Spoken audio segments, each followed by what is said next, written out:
और अब बात करते हैं G20 को लेकर। चंडीगढ़ में प्रशासन की ओर से G20 देशों के प्रतिनिधियों के स्वागत के लिए खास तैयारियां की गई हैं। प्रतिनिधियों को यात्रा के दौरान रॉक गार्डन, सुखना लेक और कैपिटल कॉम्प्लेक्स सहित शहर के प्रसिद्ध स्थलों को भी दिखाया जाएगा।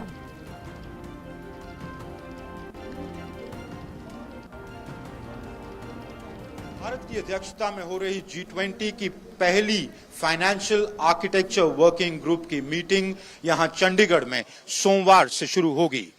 केंद्रीय मंत्री नरेंद्र सिंह तोमर और फूड प्रोसेसिंग इंडस्ट्रीज मिनिस्टर इस कॉन्फ्रेंस का उद्घाटन करेंगे। ये 2 दिवसीय कॉन्फ्रेंस में इंटरनेशनल फाइनेंशियल आर्किटेक्चर को रिफॉर्म करना, खास करके क्योंकि उसका इम्पैक्ट वल्नरेबल कंट्रीज पर बहुत होता है, इस पर भारत का बहुत जोर रहेगा।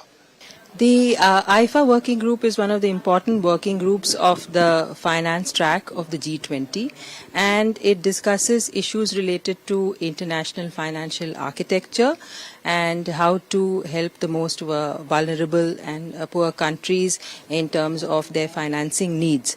So, as India has assumed the presidency of the G20, we will, of course, continue many of the issues that this group has been discussing over the years, with a particular stress on the issues that affect the poorest developing countries, because as an emerging market nation ourselves, we have a good opportunity to represent the interests of the most vulnerable countries. Substantive part के अलावा इन delegates को यहाँ की local cuisine, यहाँ का local Khan पान और यहाँ की संस्कृति से अवगत करवाया जाएगा। विरासत खालसा जो अनंतपुर साहिब के पास है, वहां पर इन डेलीगेट्स को लेके जाया जाएगा ताकि जो इन डेलीगेट्स को यहाँ की लोकल जो कल्चरल और हिस्ट्री से वो अवगत हो पाएं।